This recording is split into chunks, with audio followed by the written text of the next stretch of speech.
کیا وجوہات تھیں کہ یزید جیسا ایک ظالم اسلامی سلطنت کا ایک سربراہ بنا؟ اب باپ کے بعد بیٹے کو حکمران بنانے کا جو تصور ملوکیت کے اندر بنیادی طور پر پایا جاتا ہے، وہاں صلاحیتیں نہیں دیکھی جاتی۔ ایک ظالم جابر شرابی کوابی کو ان پہ حکومت کرنے کے لیے بٹھا دیا۔ اب جب ایک ظالم جابر شخص بیٹھے تو امام خاموش نہیں رہ سکتا ہے۔ امام حسین کے ساتھ 72 آپ کے رفقا تھے، ان میں سے 18 بنی ہاشم سے تعلق رکھتے تھے، بعض محبین تھے، چند ایک بعد میں بھی آئے۔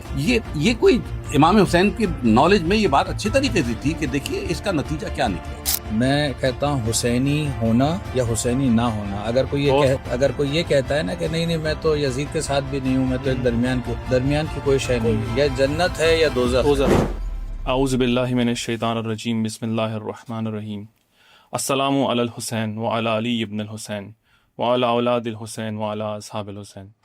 ناظرین کرام، محرم الحرام کی آمد ہے۔ یہ وہ مہینہ ہے جو اثار اور قربانی کا مہینہ کہلایا جاتا ہے۔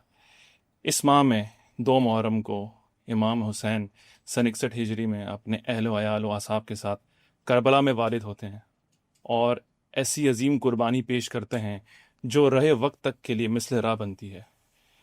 ایک ایسا دور کہ جس میں حرام خدا کو حلال قرار دیا جائے اور حلال خدا کو حرام قرار دیا جائے، جہاں یہ کہا جائے نہ کوئی نبوت ہے، نہ کوئی وحی آئی، نہ کوئی قرآن اترا۔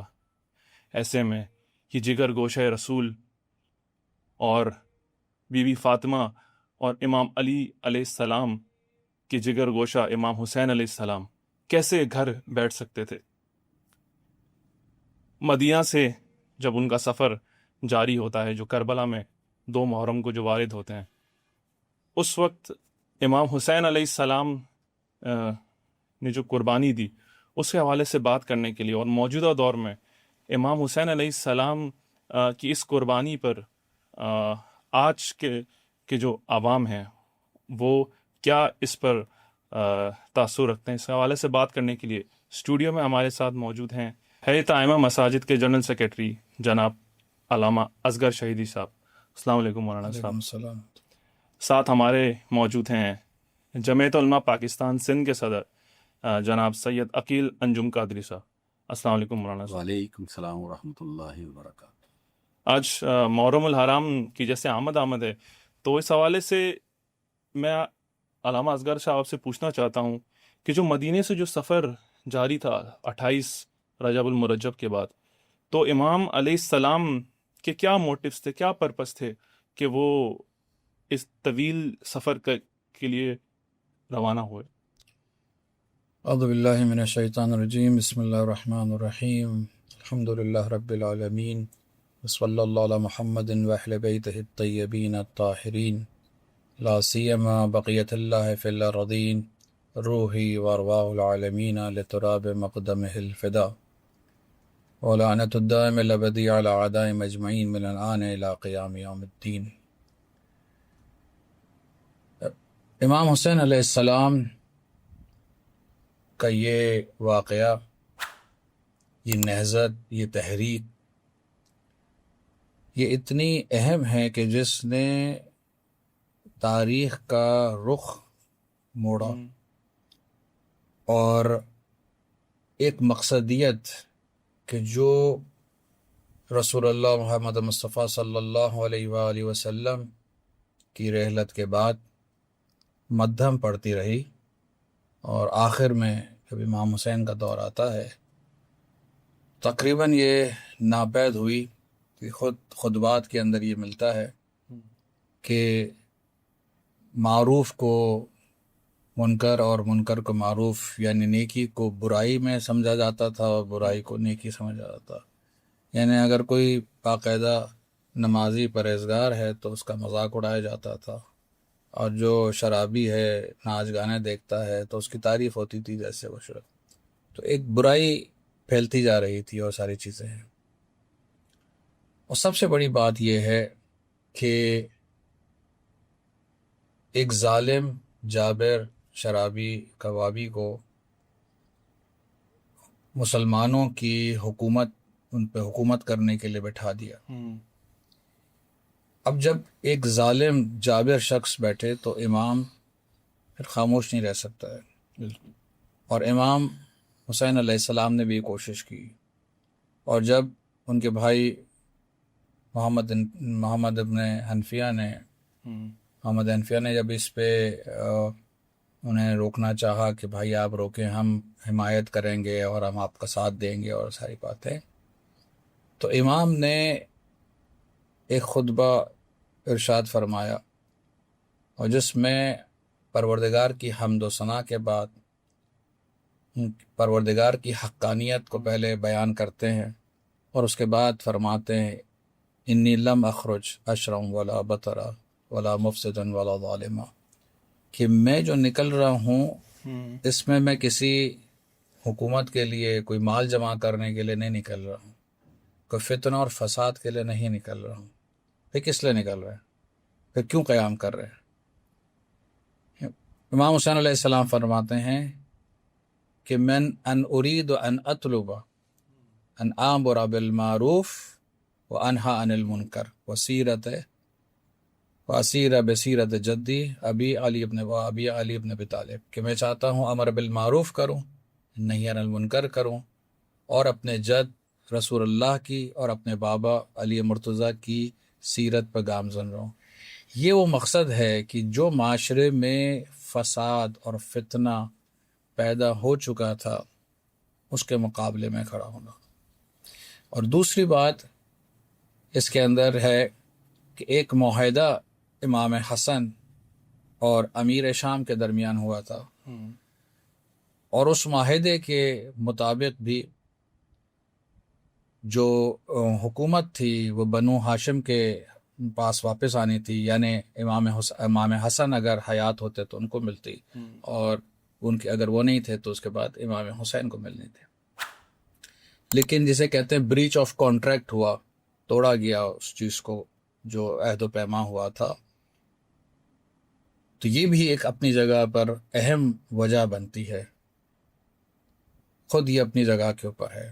پھر اس کے بعد آگے جا کر اور بھی وجوہات آتی ہیں، خاص طور پہ ہم یہ دیکھتے ہیں کہ جب امام مکے میں تشریف فرما ہوتے ہیں، یہاں سے مدینے سے مکہ جاتے ہیں، مکے میں تشریف فرما ہوتے ہیں، تو ہزاروں کی تعداد میں اہل کوفہ کے خطوط آتے ہیں کہ زمین ہموار ہے، پھل پک چکا ہے، یعنی ہم تیار ہیں اس کے لیے، اور یہاں پر آپ ہماری نصرت کے لیے تشریف لے کر آئیں. تو یہ چند وجوہات ہیں ہمیں ملتا ہے، لیکن جو اہم ترین جسے علماء سب سے زیادہ فوکس کرتے ہیں وہ امر بالمعروف نہی عن المنکر، اور ان الہی اقدار کو احیا کرنا، زندہ کرنا، کہ جو رسول اللہ کی جسے کہتے ہیں کہ جاری کردہ تھیں، اور جو بعد میں آہستہ آہستہ کم رنگ ہوتے ہوتے ناپید ہو گئیں، انہیں احیا کرنا. یہ چند وجوہات. بہت خوب آپ نے فرمایا. علامہ صاحب، رسول اللہ کی رحلت کے تقریباً 50 سال بعد ایک ایسے شخص کو اقتدار پہ بٹھایا جاتا ہے کہ جو فحاشی میں سب سے اوپر زانی اور شرابی، کبابی، اس طرح کی وہ ٹریڈس رکھنے والا تھا. تو یہ کیا وجوہات تھیں کہ یزید جیسا ایک ظالم اسلامی سلطنت کا ایک سربراہ بنا، اور امام کو ایسے حالت میں کیسے خاموش رہ سکتے تھے امام؟ یا رب لک الحمد کما ینبغی لجلال وجہک وعظیم سلطانک، وصلی اللہ علی حبیبہ سیدنا محمد وعلی آلہ وصحبہ وبارک وسلم. کنتم خیر امت اخرجت للناس وتأمرون بالمعروف وتنہون عن المنکر وتؤمنون باللہ. سب سے پہلے برادر کمیل آپ کا بہت شکریہ کہ آپ نے مجھ جیسے ناچیز طالب علم کو بھی مدعو کیا کہ میں امام حسین علیہ السلام کی سیرت طیبہ اور انہوں نے جو کارنامہ، جو قربانی سر انجام دی، اس کے اوپر کچھ میں اپنے ٹوٹے پوٹے الفاظ پیش کر سکوں. آپ نے بڑا اہم سوال کیا. دیکھیے دین کا مقصد کیا ہے؟ قرآن مجید فرقان حمید میں اللہ رب العالمین نے رسول اللہ صلی اللہ علیہ وآلہ وسلم کی بعثت کا جو تذکرہ فرمایا، وہاں 3 آیات ہیں قرآن میں، 3 مقامات پر جہاں دین کا دین کے غلبے کا اور رسول اللہ کی بعثت کا مقصد بیان کیا گیا کہ هو الذی ارسل رسولہ بالہدی ودین الحق لیظہرہ علی الدین کلہ وکفی باللہ شہیدا، ایک مقام پہ کہا گیا، دوسرے مقام پہ کہا گیا یہی آیہ مبارکہ ولو کرہ المشرکون، اور تیسرے مقام پر کہا گیا ولو کرہ الکافرون۔ یعنی جو دین کا جو بنیادی مقصد ہے وہ اعلی کلمت الحق ہے، اللہ کے دین کو، اللہ کے پرچم کو، اللہ کے مذہب، اللہ نے جو شریعت دے کر بھیجا ہے اس شریعت کو دنیا کے اندر تمام ادیان باطلہ کے اوپر غالب کیا جائے۔ اللہ کے رسول صلی اللہ علیہ وسلم نے 23 سال مکہ اور مدینہ منورہ کے اندر جو جد و جہد کی، جو قربانی دی، اس راہ کے اندر جو بھی تکالیف آپ نے اٹھائیں وہ اسی لیے تھیں کہ اللہ کی شریعت، اللہ کا دین جو ہے اس معاشرے کے اندر نافذ ہو جائے۔ بالکل جزیرۃ العرب پر رہنے والے لوگ جو تھے، میں اپنے مطالعے کی روشنی میں سمجھتا ہوں کہ قیصر و کسریٰ اس دور کے اندر جو سپر پاورز تھیں، رومن امپائر، جی ہاں، رومن امپائر بھی اور فارس کے حکمران بھی، یہ دونوں جو تھے اپنے دور کی سپر پاورز تھیں، اور ان دونوں کی سرحدیں جو تھیں جزیرۃ العرب سے ملتی تھیں تقریباً۔ لیکن یہ دونوں جو سویلائز سوسائٹیز تھیں وہ عرب کے لوگوں کو، وہ جیسی بھی ان کی عادات و اطوار تھیں، لیکن وہ ڈارک ایج کے اندر تھے، ان کو غلام بنانا بھی پسند نہیں کرتے تھے، ان کے اندر اچھی عادات بھی تھیں، بری عادات بھی تھیں۔ لیکن حضور صلی اللہ علیہ وسلم کی 23 سالہ محنت کے نتیجے میں وہ بدو جن کو لوگ غلام بنانا پسند نہیں کرتے تھے، جن کو زندگی گزارنے کا طریقہ نہیں آتا تھا، جو اپنی بچیوں کو زندہ درگور کر دیتے تھے، جو کثرت زنا پر فخر کرتے تھے، جن کا گزارا لوٹ مار پر ہوتا تھا، ان کی زندگیوں کے اندر ایک انقلاب برپا ہوا۔ حضور نے فرمایا خیر القرن قرنی، بہترین زمانہ جو ہے میرا زمانہ ہے، اس کے بعد ثم یلونہم ثم یلونہم، اس کے بعد کا دور اس سے جو ہے ہلکا ہے، اس کے بعد والا اس سے ہلکا ہے، اور اس کے بعد جو ادوار آئیں گے وہ جو ہوں گے وہ باطل دور ہوں گے۔ حضور صلی اللہ علیہ وسلم نے جس جماعت کی تربیت کی، اس جماعت نے اسلام کو دنیا کے اندر نافذ کر کے دکھایا، اسلام کی حاکمیت کو قیصر و کسریٰ کے اوپر غالب کر کے دکھایا۔ اس وقت جو بھی معلوم دنیا تھی، 28,000 میل پر صرف اور صرف رسول اللہ کے پردہ فرمانے کے 13 سال بعد 28,000 مربع میل پر اسلام کا پرچم لہرایا جا رہا تھا۔ آپ کو معلوم ہے حضور صلی اللہ علیہ وسلم نے جب خطبہ حجۃ الوداع دیا تو تقریباً 1.25 لاکھ، ایک روایت ہمارے یہاں 1.25 لاکھ کی اور 1 لاکھ 2.5 لاکھ کی بھی ہے، بالعموم جو ہمارے محدثین نے بیان کیا ہے وہ تعداد 1,40,000 کی ہے، کہ مدینہ اور مکے میں اور جزیرۃ العرب میں جو حضور کے اصحاب تھے وہ تقریباً 1,40,000 تھے۔ جنت المعلا اور جنت البقیع کے اندر جو صحابہ کرام کی جو تعداد ہے نا وہ 20-22 ہے۔ حضور نے جو پیغام دیا تھا خطبہ حجۃ الوداع کے موقع پر کہ جو موجود ہیں وہ غیر حاضر لوگوں تک اس پیغام کو پہنچائیں، اس پیغام کے جواب میں جہاد فی سبیل اللہ بھی ہوا اور تبلیغی سرگرمیاں بھی ہوئیں، چائنا تک اسلام پہنچ گیا، یورپ تک اسلام پہنچ گیا، قیصر و کسریٰ کے جو تاج اور تخت تھے ان کو خاک میں ملا دیا گیا۔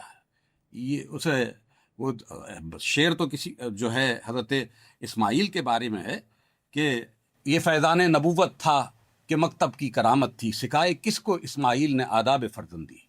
حضور صلی اللہ علیہ وسلم جو تربیت کی تھی کہ وہ لوگ جو بدترین معاشرے کے لوگ تھے نا، ان کے لوگوں کو سویلائزڈ بھی کیا اور دنیا کے ہر فن میں وہ ماہر ہوئے، اور انہوں نے یہ کام کیا۔ ظاہر ہے جب حضور صلی اللہ علیہ وسلم نے اپنے ساتھیوں کی جو تربیت فرمائی تو کیا اپنے اہل بیت کی تربیت نہیں فرمائی ہوگی؟ قرآن نے ایک پیغام دیا تمام مومنین کے لیے، کنتم خیر امۃ اخرجت للناس تأمرون بالمعروف وتنہون عن المنکر، تم بہترین امت ہو جو لوگوں میں سے نکالی گئی ہو، تمہاری بنیادی ذمہ داری یہ ہے کہ تم لوگوں میں بھلائی کا حکم دو اور برائی سے روکو۔ خلافت راشدہ کا اختتام ہوا، مولا کائنات سیدنا علی کرم اللہ وجہ الکریم کی شہادت کے بعد امام حسن مجتبیٰ 6 مہینے تک مسلمانوں کے قائد و رہنما رہے۔ آپ میں تاریخی مباحث کے اندر نہیں جاتا کہ حالات کیا تھے، بدترین حالات تھے کہ آپ کو صلح کرنی پڑی، اور صلح کے بعد جو ہے سن 59 ہجری تک جو بھی واقعات ہوئے، امام حسین علیہ السلام مدینہ منورہ کے اندر آپ قیام پذیر رہے۔ لیکن ظاہر ہے حضور خلافت راشدہ کے بعد جو ملوکیت کا دور شروع ہوا، اور ملوکیت کسی بھی صورت میں اسلام کے کا جو کلچر ہے اس سے میچ نہیں کرتی ہے. اس ملوکیت کے نتیجے میں اب باپ کے بعد بیٹے کو حکمران بنانے کا جو تصور ملوکیت کے اندر بنیادی طور پر پایا جاتا ہے، وہاں صلاحیتیں نہیں دیکھی جاتی، وہاں نسب دیکھا جاتا ہے، تعلق دیکھا جاتا ہے، محبت دیکھی جاتی ہے، طاقت دیکھی جاتی ہے. چنانچہ امیر شام امیر معاویہ نے اپنے بیٹے کو نامینیٹ کیا، جس کے اندر مخالفتیں بھی تھیں اور کچھ لوگ موافق بھی تھے. دنیا میں ہمہ اقسام کے لوگ ہوتے ہیں، تو وہاں پہ موافقتیں بھی تھیں. امیر شام نے اس موقع پر بھی ایک وصیت کی تھی، جس کے اندر سب سے زیادہ ظاہر ہے آپ اہل علم تشریف فرمایا، آپ جانتے ہیں کہ اس امت کے اندر جو اجماع ہے وہ اجماع اہل مدینہ ہوتا ہے، کہ اہل مدینہ جس چیز کے اوپر متفق ہو جائیں پورے عالم اسلام جو ہے اس کے اوپر متفق ہوتا ہے. تو انہوں نے بھی مطلب یہ کہا کہ اگر اپنی بادشاہی کو پکا کرنا چاہتے ہو تو مدینے کے لوگوں سے جو ہے نا تمہیں بیعت لو. ان میں عبداللہ بن زبیر بھی ہیں، عبداللہ ابن عمر بھی ہیں، ان میں حسین ابن علی بھی ہیں. ان سب کے بارے میں مختلف انہوں نے باتیں کہی کہ کون کیا کر سکتا ہے. تو امام حسین کے بارے میں بھی انہوں نے ایک وصیت کی کہ دیکھو ان سے بیعت لینے کی کوشش کرنا، لیکن سختی کی طرف مت جانا. لیکن آپ بھی جانتے ہیں جیسا کہ علامہ صاحب نے فرمایا کہ جب امام حسین سے بیعت لینے کی کوشش کی گئی تو آپ نے مہلت طلب کی اور آپ نے فوری طور پر ہجرت کی. رسول اللہ صلی اللہ علیہ وسلم نے مکہ مکرمہ کو چھوڑ کر مدینہ منورہ ہجرت کی تھی. امام حسین نے رسول اللہ کے دین کی خاطر مدینہ منورہ کو چھوڑ کر مکہ مکرمہ کی جانب ہجرت کی. وہاں آپ نے دیکھا ایک طرف تو حضرت نے یہ بتایا کہ کوفہ کے لوگوں کے ہزاروں کی تعداد میں بڑے اہم لوگ تھے جو اپنے آپ کو شیعان علی کہتے تھے. وہ جمال و صفین میں حضرت علی کے ساتھ تھے، لیکن انہوں نے اپنے جیسے بھی وقت گزارا انہوں نے امام حسین کو دعوت دی کہ آپ تشریف لائیں، فصل تیار ہو چکی ہے، ہم قربانیاں دینے کے لیے تیار ہیں. اور انہوں نے اس حضرت مسلم بن عقیل ان کے فرزندان اور امام حسین کے ساتھ جو سلوک کیا، اس کے لیے جتنے بھی جو امام حسین کی شہادت سے متعلق مقاتل ہیں اس کے اندر تفصیلات موجود ہیں، ہم اس طرف نہیں جاتے. لیکن میں یہ عرض کرتا ہوں کہ ساتھ ہی ساتھ امام حسین نے یہ بھی محسوس کیا کہ جو اللہ رب العالمین کا جو حرم ہے کہیں ایسا نہ ہو کہ اس کی حرمت پائمال ہو جائے، اور یہاں پر کوئی سازش ایسی ہو کہ مجھے یہاں پر شہید کر دیا جائے. تو آپ 8 ذی الحجہ کو جب سارے اہل ایمان عرفات کی طرف حاجی جا رہے تھے، آپ نے جو ہے کوفے کا رخ کیا، اور 2 ہجری کو معاف کیجیے گا 2 سن 60 ہجری کی 2 محرم الحرام کو آپ جو ہے کربلا معلّہ پہنچے. ظاہر ہے آپ کے علم میں تھا. بنیادی بات یہ ہے جو آپ نے سوال کیا تھا اس کو لب لباب یہ ہے کہ دیکھیے یہ دین غالب ہونے کے لیے آیا ہے. بالکل.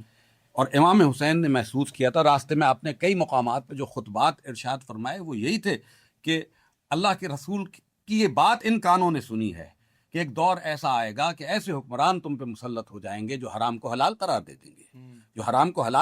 دیں گے، جو مال فے کو اپنا مال بنا لیں گے، جو محرمات الہی کو اپنے لیے حلال کر لیں گے. آپ نے فرمایا تھا، آپ فرماتے ہیں کہ اللہ کے رسول نے فرمایا کہ اس دور کے اہل حق اگر ان ایسے حکمرانوں کے خلاف کھڑے نہ ہوں تو اللہ رب العالمین جہنم کے جس گڑھے کے اندر ان حکمرانوں کو داخل کرے گا اس سے پہلے اس دور کے اہل حق کو اس میں داخل کرے گا. چنانچہ امام حسین نے اپنا فریضہ سر انجام دیا. اور یہ بات بھی آپ جانتے ہیں، دیکھیے امام حسین کے ساتھ 72 جو ہے آپ کے رفقا تھے، ان میں سے 18 بنی ہاشم سے تعلق رکھتے تھے، بعض محبین تھے، چند ایک بعد میں بھی آئے. یہ کوئی امام حسین کی نالج میں یہ بات اچھی طریقے سے تھی کہ دیکھیے اس کا نتیجہ کیا نکلے گا. ایک طرف اگر 10,000 یا 30,000 ہوں، یا ایک طرف اگر چند سو ہوں اور ایک طرف 72 ہوں، تو کیلکولیشن یہ بتاتی ہے کہ جو قلت ہے اس کے اوپر کثرت جو ہے غالب آ جائے گی. لیکن اللہ نے وہ ڈائنامکس ہی جی ہاں وہ سمجھتے تھے. قرآن بھی، لیکن قرآن نے جو پیغام دیا کم من فئۃ قلیلۃ غلبت فئۃ کثیرہ، اللہ رب العالمین قلیل گروہ کو جو ہے کثرت کے اوپر، کثیر گروہ کے اوپر غلبہ عطا فرماتا ہے. بہت خوبصورت بات کی قبلہ آپ نے. کربلا میں پہنچنے کے بعد امام حسین نے ایک طرف جو اپنے آپ کو محبان اہل بیت کہتے تھے ان کا امتحان لیا کہ وہ کتنے محب ہیں. دوسری طرف آپ نے رسول اللہ صلی اللہ علیہ وسلم کے دین سے جو وفاداری اور آپ کے جانشین ہونے کا جو حق تھا وہ ادا کیا. تیسرا کام آپ نے یہ کیا کہ دیکھیے ظاہری طور پر امام حسین بھی شہید ہوئے، آپ کے رفقا بھی شہید ہوئے، آپ کے اہل خانہ پر بھی بے حساب مصائب آئے، لیکن آپ کے اس عمل نے قیامت تک کے لیے ظلم، حق اور باطل اور ظلم اور عدل کے درمیان ایک اور حد فاصل کھینچی اور ایک نیا طرز عمل سکھایا کہ جب اپنوں کے اندر بھی جب ایک یہ ایسا انتشار پیدا ہو تو اہل حق کی جماعت یہ کیا کرتی۔ بہت خوبصورت بات کی علامہ صاحب۔ مدینے میں جب امام حسین تھے تو یزید کی طرف سے پیغام بھیجا گیا بیعت کا، تو اس پر بڑے حسین الفاظ ہیں جو امام حسین علیہ السلام نے بیان فرمائے ولید کے دربار میں کہ مجھ جیسا اس جیسے کی بیعت نہیں کر سکتا۔ یہ جو امام کے الفاظ ہیں یہ آج کے رہتی دنیا تک کے لیے بھی ایک مثل راہ ہے۔ بسم اللہ الرحمن الرحیم۔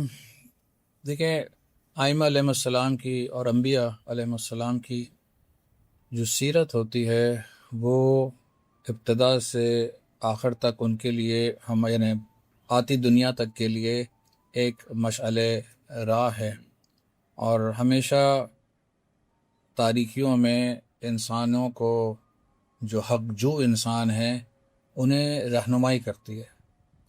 امام حسین علیہ السلام کے جو کی سیرت ہے، ان کے جو کلمات ہیں، ان کے جو خطبات ہیں، یہ آتی دنیا تک جو حق جو افراد ہیں، جو حق طلب افراد ہیں، ان کے لیے ایک مشعل راہ ہے، ان کے لیے ایک چراغ ہدایت ہے۔ ان الحسین مصباح الہدایہ، کہ جو خود رسول اللہ نے فرمایا کہ یہ مصباح ہے، ایک چراغ ہے ہدایت کا۔ یہاں پر بھی جو ایک فارمولہ کے طور کے اوپر ہم اس کو دیکھ سکتے ہیں کہ مثلی لا یبایا مثلا، مجھ جیسا، اس کا ایک بہت ہی، اگر انسان سطحی طور پہ بھی اس کو دیکھے، اس کے ترجمے کے اعتبار سے بھی صرف اس کو دیکھے کہ مجھ جیسا یعنی جو میرے راستے پہ چلنے والا انسان ہے، جو میری پیروی کرنے والا انسان ہے، جو حق جو انسان ہے، جو خدا ترس انسان ہے، وہ کبھی بھی یزید جیسے کی بیعت نہیں کرے گا۔ تو یہ بھی معلوم ہے کہ نہ حسین علیہ السلام ہوں گے، نہ یزید ملعون ہوگا، بلکہ دنیا میں جو افراد آئیں گے وہ انہی دو معیارات پر ہوں گے، یا حسینی ہوگا یا نہیں ہوگا۔ یعنی ہم یہ کہہ سکتے ہیں کہ دنیا میں فرقے دو ہی ہیں، یا حسینی ہیں یا یزیدی ہیں۔ کہہ سکتے ہیں، بالکل اسی طرح سے ہے۔ میں تو اس کو اس طرح سے کہتا ہوں کہ حسینی اور یزیدی نہیں کہتا، میں کہتا ہوں حسینی ہونا یا حسینی نہ ہونا۔ اگر کوئی یہ کہتا ہے نا کہ نہیں میں تو یزید کے ساتھ بھی نہیں ہوں، میں تو ایک درمیان کی کوئی شے نہیں ہے، یا جنت ہے یا دوزخ ہے، بالکل ٹھیک ہے۔ اب اگر آپ انسان حسینی ہوتا ہے تو پھر وہ اس راستے پر چلتا ہے جو قربانی کا راستہ نظر آتا ہے، اور ہمیں امام حسین کے بعد سے لے کر آج کی تاریخ تک ہمیں افراد جو حق جو افراد ہیں وہ ہمیں قربانی دیتے ہوئے نظر آئے، اور آج کی تاریخ میں بھی ہم دیکھتے ہیں کہ ایک جیسے کہ عالی شان قسم کی جو ہے اس مثال دی گئی ایک واقعاً محب امام حسین ہونے کی، ایک پیرو امام حسین ہونے کی، ایک شیعہ امام حسین ہونے کی کس نے دی ہے؟ شہید رہبر انقلاب آیت اللہ خامنہئی نے اس کو یہ دیا ہے۔ ہم جتنے بھی بڑے ہو جائیں لیکن خاک کے پائے امام حسین بھی نہیں ہو سکتے، بالکل ٹھیک ہے نا۔ ایمان ہمارا کام ہے کہ ہم کوشش کریں، اور آج کے دور میں جب لوگ یہ سمجھ رہے تھے کہ یہ صرف ایک فینٹیسی ہے، ایک زمانے کی کہانی ہے، اب نہیں ہو سکتی یہ چیزیں، ٹھیک ہے، یہ بتایا کہ آج کے دور میں بھی یہ تمام چیزیں ہو سکتی ہیں اگر واقعاً انسان سچے دل کے ساتھ قرآن کی اور اہل بیت کی، امام حسین علیہ السلام کی پیروی کرے تو پھر یہ چیز ہو سکتی ہے۔ تو یہ جو آپ نے سوال فرمایا کہ کیا یہ آج کے دور کے لیے بھی ہے، یہ آج کے دور کے لیے بھی ہے، اور آئندہ قیامت تک جتنے ادوار آئیں گے سب کے لیے ایک یہ کیا ہے؟ مشعل راہ ہے، راہ ہدایت ہے، چراغ ہے اس کا، کہ یہ ہم یہ دیکھیں اپنے اپنے دور میں کون یزیدی کیریکٹر رکھتا ہے، اس سے اپنے آپ کو بری کریں، براعت اس سے کریں، اس سے تنفر کا اظہار کریں، اس کے مقابلے میں کھڑے ہوں۔ اور یہ ایک اہم چیز ہے جو خود قبلہ نے بھی اس میں فرمایا کہ پروردگار کا منشور یہ ہے کہ یہ جو دین ہے یہ پوری دنیا پر غلبہ پائے گا، کہ کیسے غلبہ پائے گا، بے شک ٹھیک ہے، کیا تلوار کے ذریعے پائے گا یا حقانیت کے ذریعے پائے گا۔ آج آپ اس واقعات کو، اگر دور حاضر کے واقعات کو بھی اگر آپ دیکھیں تو وہ لوگ کہ جو اسلام سے دور تھے وہ بھی ان واقعات کو دیکھ کر اور اس دور کے اندر اسرائیل اور امریکہ کی شکست کو دیکھ کر اور جس طرح سے اہل اسلام کی حقانیت کو دیکھا ہے تو انہیں نظر آیا کہ نہیں، یہ واقعاً کوئی ایسی چیز ہے کہ جو اپنے اصولوں پر رہ کر اپنی قربانی دیتی ہے، اپنے دین پہ چلتی ہے، اپنی راہ پر جسے کہتے ہیں کہ ثابت قدمی کے ساتھ رہتی ہے۔ تو یہ ایک اہم چیز ہے، اور یہ کہاں سے ہے؟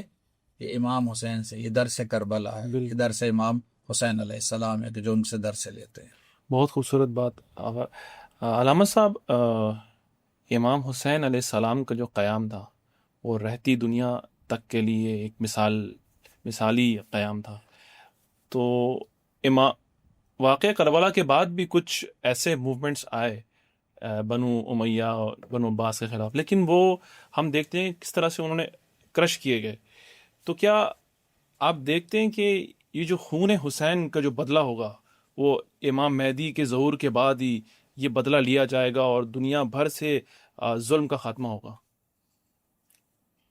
دیکھیے، جو تصور مہدیت ہے یا تصور مہدویت ہے، اس کے اندر جو ہے اہل سنت کی جو فکر اور رائے ہے اور اہل تشیع کی جو فکر اور رائے ہے، اس کے اندر کافی فرق پایا جاتا ہے ان کی شخصیت کے بارے میں۔ لیکن ایک بات متفق ہے کہ وہ آنے کے بعد جو ہے، جب ان کا تشریف لائیں گے، ظہور ہوگا، حضرت مسیح علیہ السلام تشریف لائیں گے، تو پھر اللہ کا دین غالب ہوگا۔ بالکل۔ اور سب سے بڑا فتنہ بھی اس دور کے جو ہوں گے نا، وہ بنی اسرائیل کے یہودی صہیونی ہوں گے، جن سے مقابلہ ہوگا، اور ایک مسلمانوں کا۔ اور حضرت مہدی اور حضرت مسیح ابن مریم جو ہے اس فتنہ کا خاتمہ کر کے جو ہے اسلام کو غالب کریں گے۔ جہاں تک خون حسین کے انتقام کی بات ہے، دیکھیے خون حسین کا کیا انسانوں کے بدلے میں انتقام ہو سکتا ہے کہ ایک شخص کے بدلے میں آپ 100 آدمیوں کو قتل کر دیں یا 1000 کو کر دیں یا 1,00,000 کو کر دیں؟ امام حسین کا خون تو اس سے بھی کہیں زیادہ قیمتی ہے۔ خون حسین کا اصل انتقام تو یہ ہے کہ جس مقصد کے لیے آپ نے اپنے 6 ماہ سے لے کر 18 سالہ جوان تک کی قربانی دی، بھائی کی قربانی دی، اور اس کے بعد جو کچھ ہوا اس سے زیادہ افسوسناک ہے آپ کی شہادت کے بعد۔ یہ ساری قربانیوں کا بدلہ یہ ہے کہ جس مقصد کے لیے امام حسین نے قیام کیا تھا، اس مقصد کو پورا کرنے کے لیے ہم اپنی زندگیوں کو لگا دیں۔ اب وہ مطلب ظاہر ہے ہر انسان کوشش کرتا ہے، کوشش کرنا میری اور آپ کی ذمہ داری ہے، اور اس کو نتائج تک پہنچانا اللہ رب العالمین کی ذمہ داری ہے۔ تو اس کے لیے حضرت مہدی کی صورت میں یہ دین کا غلبہ ہو، اور یقینی طور پر وہ دین کا غلبہ ہوگا، تو یہ خون حسین کا اصل بدلہ یہ ہوگا کہ اللہ کا دین غالب آئے۔ بالکل، بہت خوبصورت بات۔ علامہ صاحب، آپ نے امر بالمعروف و نہی عن المنکر کی بات کی، تو امام حسین اسی حوالے سے اپنی امت کی اصلاح کے لیے گئے تھے۔ یا ہم کہہ سکتے ہیں کہ امام حسین کی جو قربانی ہے وہ امر بالمعروف کی ہائیسٹ ڈگری ہے جو کوئی ذات اچیو کر سکتی ہے۔ اور اس قربانی کے بعد آج ہم جو دیکھتے ہیں مقاومتی گروہ ہیں، یعنی امام حسین نے بتا دیا کہ تعداد میٹر نہیں کرتی، جب آپ حق پہ ہوں۔ تو یہ آج کے جو مقاومتی جو گروہ ہیں، تنظیمیں ہیں جو برسر کار ہیں ان صہیونیوں کے خلاف، ان کے لیے امام حسین کس طرح کے رول ماڈل ہیں؟ بسم اللہ الرحمن الرحیم۔ دیکھیں، یہ امام حسین کی ہی تعلیمات ہیں کہ جس کی بنیاد پر انقلاب برپا ہوا، جس کی بنیاد کے اوپر یہ ریزسٹنٹ فورسز قائم ہوں گی، یعنی ان کی انسپریشن کیا ہے، یہ کہاں سے وہ انسپائر ہو رہے ہیں، کہاں سے وہ درس لے رہے ہیں، کہاں سے وہ سیکھ رہے ہیں۔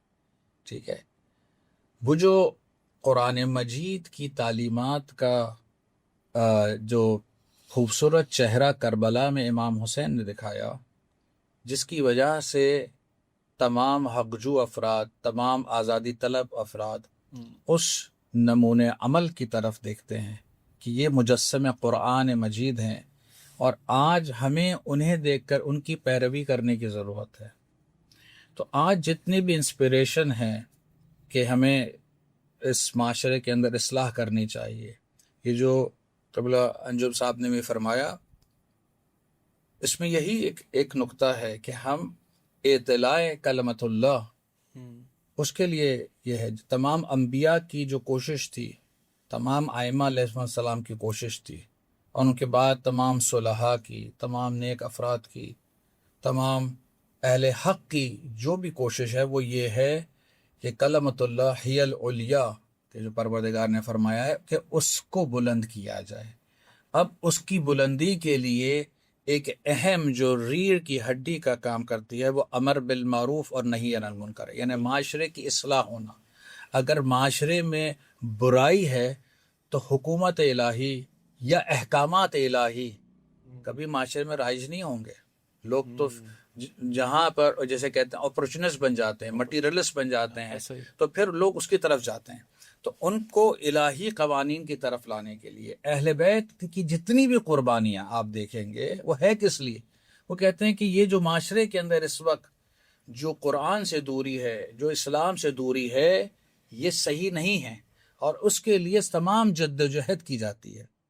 اور اہل بیت نے اسی کے لیے قربانی دی کہ لوگوں کی، کیونکہ یہاں پر جو حکومتیں اس کے اندر برسر پیکار تھیں، برسر اقتدار تھی، انہوں نے کوشش کی کہ اپنے مفاد کے لیے اسلام کو توڑ دیا جائے، موڑ دیا جائے، اسے تبدیل کر دیا جائے اپنے مفاد کے حساب سے۔ اہل بیت کی کوشش تھی کہ اسلام کو پیور رکھا تھا، اس کی پیورٹی کے ساتھ، اس کی اسے کہتے ہیں کہ ایک خالص اسلام جو ہے وہ پیش کیا جائے۔ یہی تمام جد و جہد تھی۔ اور جب انشاءاللہ امام مہدی علیہ السلام، حضرت عیسیٰ علیہ السلام تشریف لے کر آئیں گے تو ان کا مقصد اور ہدف کیا ہے؟ ان کا مقصد و ہدف یہ ہے کہ ایک اس دنیا کے اندر احکامات الہی اور کلمات الہی جو ہے دنیا کے اقصی نقاط میں منور ہوں، وہاں پر جیسے کہتے ہیں کہ امپلیمنٹ ہوں ان کے کام کیا جائے۔ تو اس لیے ہر ایک کے لیے یہ ہر جسے کہتے ہیں کہ حقیقت جو کے لیے یہ ضروری ہے۔ آج ہمارے لیے ضروری ہے کہ ہم اپنے دور میں یہ دیکھیں کہ امام حسین کی جو تحریک ہے، نہضت ہے، وہ کس طرح سے غلبہ پا سکتی ہے۔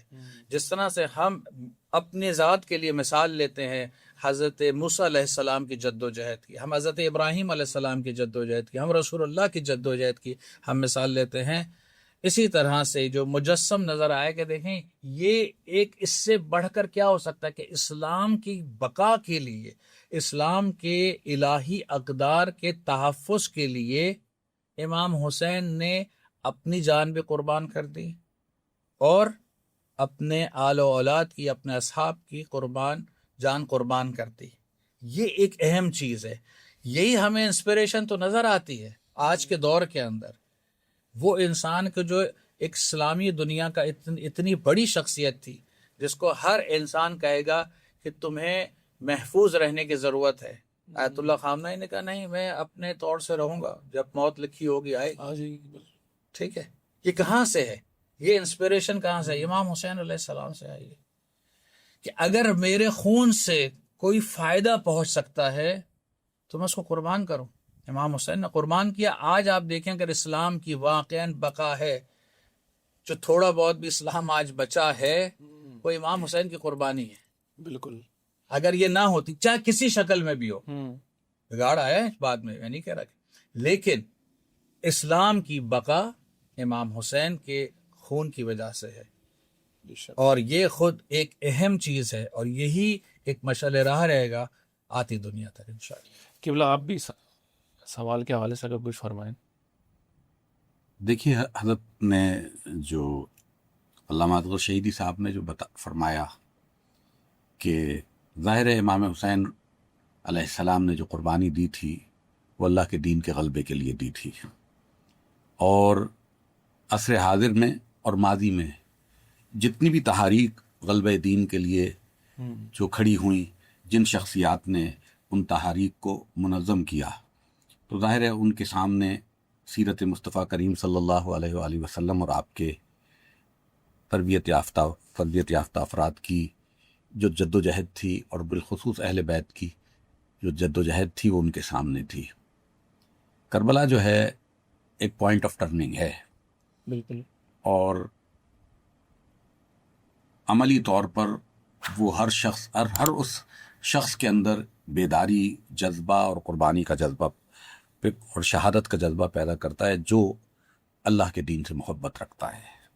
لیکن ایک طرف تو ہم اس شہادت امام حسین کے نتائج کی روشنی میں ہم دیکھتے ہیں کہ عصر حاضر میں غزہ کے اندر 3 سال گزر چکے، تقریباً 3 سال ہونے والے ہیں۔ 80,000 سرکاری رپورٹس کے مطابق شہادتیں، زیادہ بھی ہیں، جی ہاں، اس سے زیادہ ہیں۔ 1.5 لاکھ افراد سے زائد بچے، بوڑھے جو معذور ہو چکے ہیں، اور آج بھی وہ نان جمی کو محتاج ہیں، لیکن وہ استقامت کے ساتھ کھڑے ہوئے ہیں۔ ان کے لیے سب سے زیادہ آسان رستہ یہ ہے کہ وہ اسرائیلی جغرافیہ میں رہتے ہیں اور اسرائیل کی شہریت کو تسلیم کر لیں، آزادی کی بات ختم کر دیں۔ ان کے لیے وہ ساری فیسلٹیز جو صہیونیوں کو حاصل ہیں، وہ غزہ کے لوگوں کو حاصل ہو جائیں گی۔ لیکن اتنی قربانیاں دیکھ کر ایک 25 کلومیٹر کا وہ ٹکڑا جو اس وقت کھنڈر اور منجو دڑوں سے زیادہ بدتر بن چکا ہے، یہ کس بات کی دلیل ہے کہ وہ اللہ کے دین کا غلبہ چاہتے ہیں، وہ باطل کے ہاتھ پہ بیعت نہیں کرنا چاہتے۔ ٹھیک ہے، اسی طریقے سے جو ایران کے اندر جو 40 روزہ جنگ ہوئی، امریکہ اور اسرائیل نے اس جنگ کو مسلط کیا، اور ایران کی لیڈرشپ بالخصوص رہبر معظم آیت اللہ سید علی خامنائی نے جو قربانی دی اور ان کے رفقا نے جو قربانی دی، ظاہر ہے ان کے وجود میں، ان کی رگ رگ میں شہادت امام حسین کا جذبہ سمایا ہوا تھا۔ دیکھیے، ایک 83 سال کا شخص، اس کا آخرکار انجام موت ہوتا ہے نا، اسے اللہ کے پاس چلے جانا ہے۔ اب یہ اس کا انتخاب ہے کہ وہ بستر کے اوپر بلڈ پریشر کا مریض بن کر، شوگر کا مریض بن کر، فالج کا مریض بن کر، ہارٹ اٹیک کے نتیجے میں اس دنیا سے رخصت ہو، یا اللہ کی بارگاہ میں ایسے سرخرو رخصت ہو کہ جب وہ اللہ کی بارگاہ میں پہنچے تو اس کے جسم کے اوپر، اس کے لباس کے اوپر اس کی شہادت کا خون لگا ہوا ہو، اور اللہ اس خون کا جو کے بدلے میں اس کو کیا اجر آخرت میں عطا فرمائے۔ یعنی ہم اس میں کہہ سکتے ہیں کہ شاید انہوں نے تصور کیا ہو کہ میرے مولا اور آقا کے تن پر، بدن پر جس طرح سے ان کو شہید کیا گیا، میری کیا حیثیت ہے، مجھ غلام کی کیا حیثیت ہے۔ جی ہاں بالکل۔ دیکھیے یہ جو شہادت امام حسین ہے، یہ انقلابی لوگوں کے اندر تو یہی جذبہ پیدا کرتی ہے کہ وہ حق کے لیے قیام کریں، اپنی جان قربان کریں۔ لیکن وہ جو روایتی لوگ ہیں، انہوں نے شہادت حسین کو بھی تجارت بنا لیا ہے، انہوں نے عزاداری کو تجارت بنا لیا ہے۔ وہ خون حسین کی سوداگری کرتے ہیں، اور اس نے رسول اللہ صلی اللہ علیہ وسلم کی ملت کے اندر جو ہے نا ایک نیند پیدا کر دی، ایک نشہ پیدا کر دیا ہے کہ بھئی مطلب تقریریں سنو، مزے لو، نعرے لگاؤ، اور اس کے بعد جو ہے نا سو جاؤ۔ دھوکہ دیتے ہیں، حقیقت ہے کیا دھوکہ دیتے ہیں؟ خواتین ابھی محرم آنے والے ہیں نا، اپنے عزاداری کے لیے نئے کپڑے سلوا کے 1 دفعہ 1 گھنٹے پہننے کے بعد رکھ دیں گی کہ یہ پرانے ہو گئے، اب ہم ایام عزا میں پہنیں گے۔ نوجوان بھی لباس سلواتے ہیں، مصائب پڑے جا رہے ہیں، ابھی گریت آ رہی ہے، ابھی ماتم کیا، اور اس کے بعد جیسے ہی لنگر آتا ہے، حلیم آتا ہے، تو سارا غم حسین جو ہے نا اس حلیم کے آگے، اس بریانی کے آگے جو ہے نا زیرو ہو جاتا ہے۔ تو ایسا نہیں ہونا چاہیے۔ امام حسین کی جو شہادت ہے، اس سے وہ انسپائریشن ہونی چاہیے جو اہل ایران کے اندر پائی جاتی ہے، جو اہل غزہ کے اندر پائی جاتی ہے۔ بہت خود علامت صاحب، علامت صاحب ایک بات کہی جاتی ہے کہ کربلا میں جب شبیہ رسول حضرت علی اکبر علیہ السلام، امام حسین کے جو صاحبزادے تھے، ان کو جب فوج اشقیہ نے شہید کیا تو یعنی یہ پروف ہوا کہ مسلمان بھی نہ تھے۔ لیکن جب ایک شش ماہے کو کے گلے پہ سہتیر چلا، 6 حضرت علی اصغر علیہ السلام، جو ابھی جن کا ماں کا دودھ بھی خوش نہیں ہوا تھا، ان کو شہید کر کے انہوں نے یہ بتلا دیا کہ یہ مسلمان نہیں ہے تو انسان کہلانے کے بھی لائق نہیں ہے۔ تو یہ ان کی مائنڈ میپنگ کیسے ہوئی تھی فوج اشقیہ کی، کہ وہ ایسے بھی تھے کہ جو منہ پھیر کے روتے بھی تھے لیکن کہتے تھے کہ ہمیں مال غنیمت بھی چاہیے؟ اصل میں یہی ایک جو چیز ہمیں ایک طرف سے جو پازیٹیوٹی اور پازیٹیو میسج جو امام حسین علیہ السلام سے آتا ہے، اسی طرح سے ہمیں جو نگیٹو چیزیں ہیں دشمن کی اور جو دشمن شناسی ہے، دشمن میں کیا برائیاں اور عیب تھے، ان کو بھی سمجھنا بہت ضروری ہے، کیونکہ ایک بالکل علیحدہ چیپٹر پڑھا، وہ بھی ایک اپنی جگہ بہت اہم ہے. یعنی صرف ایک پہلو کو دیکھ کر انسان اپنی زندگی کو آگے نہیں بڑھا سکتا. جب تک کسی بھی چیز کے پروز اینڈ کونز نہیں دیکھتا ہے، اچھائیاں برائیاں نہیں دیکھتا ہے، تو وہ اپنے آپ کو برائیوں سے بچا نہیں سکتا. تو برائیوں سے بچنے کے لیے برائیوں کی شناخت ہونا وہ بہت اہم ہے. اسی طرح دشمن شناسی یہاں پر بہت اہم ہے. یہ جو آپ نے پوائنٹ آپ نے جو فرمایا، جو یہ قساوت قلبی جب پیدا ہوتی ہے، اس کی ایک بہت بڑی وجہ کیا ہے؟ خدا کی نافرمانی، یہ ایک بڑی وجہ ہے. اور دوسری ایک وجہ یہ ہے کہ انسان کا مادی پرست ہو جانا، مٹیریلسٹک ہو جانا. جب انسان مٹیریلسٹک ہوتا ہے، یہ مٹیریلسٹک جو ہے جیسے کہ اوور نائٹ نہیں ہوتا ہے، ایک رات میں نہیں ہوتا ہے، یہ گریجول پروسیس ہے کہ جس کے تھرو ہوتا ہے.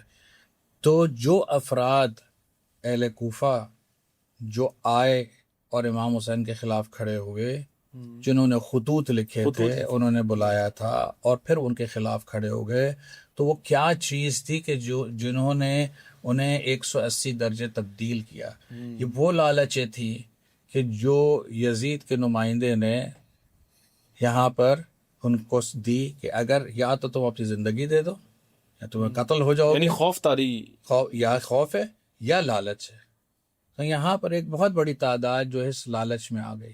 ہاں کچھ ایسے افراد بھی تھے کہ جن کو زندان میں ڈال دیا گیا، جن کو شہید کر دیا تقریباً گیا. 4000 لوگ کی تعداد سے زیادہ بھی. تو بہت سارے ایسے افراد جس نے انکار کیا اس کو بند کر دیا گیا. اور یہاں پہ لالچ، تو یہ وہ مادی پرستی تھی کہ انسان کو جو قسی القلب بنا دیتی ہے. خود پسندی جو ہے انسان کو، سیلفشنس جو ہے انسان کو، وہ انسان کو کیا بناتی تھی؟ قسی القلب بنا دیتی ہے، پتھر دل بنا دیتی ہے. یہ وہ چیزیں ہیں کہ جو پھر وہاں پر انہیں شش ماہ بھی نظر نہیں آتا کہ بھائی یہ تو بہت ہی چھوٹا بچہ ہے. ٹھیک ہے، کچھ دیر پہلے انہوں نے حضرت قاسم کو جو شہید کیا، کہ جو بالکل نوجوان تھے، جن کی عمر جو ہے کوئی 13 سال 14 سال کی عمر سے زیادہ نہیں تھی، ان کو کیا؟ یہ تو 6 ماہ کا بچہ تھا. تو یہ خود چیز بیان کرتا ہے کہ انسان کو قساوت قلبی سے، پتھر دل ہونے سے، دل کے مردہ ہونے سے اپنے آپ کو بچانا ہے. اور اس کے جو جسے کہتے ہیں کہ علامتیں ہیں، جو اس کو جیسے کہتے ہیں کہ دل کو سخت کر دے، اس میں سے ایک نافرمانی الہی ہے، کسی بھی اعتبار کی نافرمانی ہو، اور دوسرا انسان کا مادی پرست ہونا ہے. اور بھی چیزیں ہیں، میں صرف مختصر کیونکہ وقت ہے اس لیے میں صرف پوائنٹ بتا رہا ہوں. علامہ صاحب، ایک آپ سے آخری سوال ہے کہ ایک ایز این انڈیویجول، یعنی میں ہوں، امام حسین کی جو قربانی ہے اور ان کا جو پیغام ہے میرے لیے ایک انڈیویجول لیول پہ وہ کیا ہے؟ دیکھیے، آپ کے سوال سے پہلے حضرت علامہ صاحب نے جو گفتگو فرمائی نا، اس کے ذیل میں کچھ عرض کرنا چاہوں گا.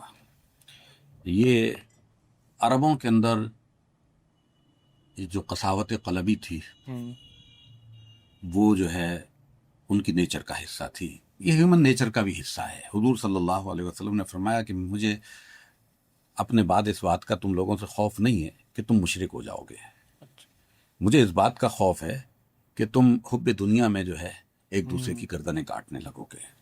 اہل کوفہ ہوں یا دنیا کے کسی بھی مقام پر مسلمان ایک دوسرے کے مقابل ہوں، تو یہ جو ہے یہ دنیا کی محبت کے اندر، دنیا کے حصول کے لیے لالچ میں یہ ایسے مظالم کرتے ہیں. دیکھیے، جس معاشرے کے اندر اپنی بیٹیوں کو جو لوگ زندہ گاڑ دیتے ہوں، وہ دوسرے کے بیٹے کو قتل کرتے ہوئے ان کو کیا تکلیف ہوگی، کس نسبت کا وہ خیال کریں گے. تو ایک تو یہ ہیومن نیچر کی بات ہے. جو ظلم انہوں نے کیا، کچھ نے جانتے بوجھتے ہوئے اور کچھ لوگوں نے انجانے میں یہ ظلم کیا، اور اس کی انہوں نے سزا پائی، اور آخرت میں اس سے بھی بدترین سزا وہ پائیں گے. تو یہ ان کے اندر جو ہے نا، یہ ایک ہیومن نیچر ہے. عصر حاضر میں بھی اللہ نہ کرے جب ہمارے ہاں کسی بھی قسم کی کوئی پرتشدد ہنگامے ہوتے ہیں نا، اس کے اندر لوگ جو ہے، انسان جو ہے دوسرے پہ تشدد کرتے ہوئے، نہ جانتے ہوئے بھی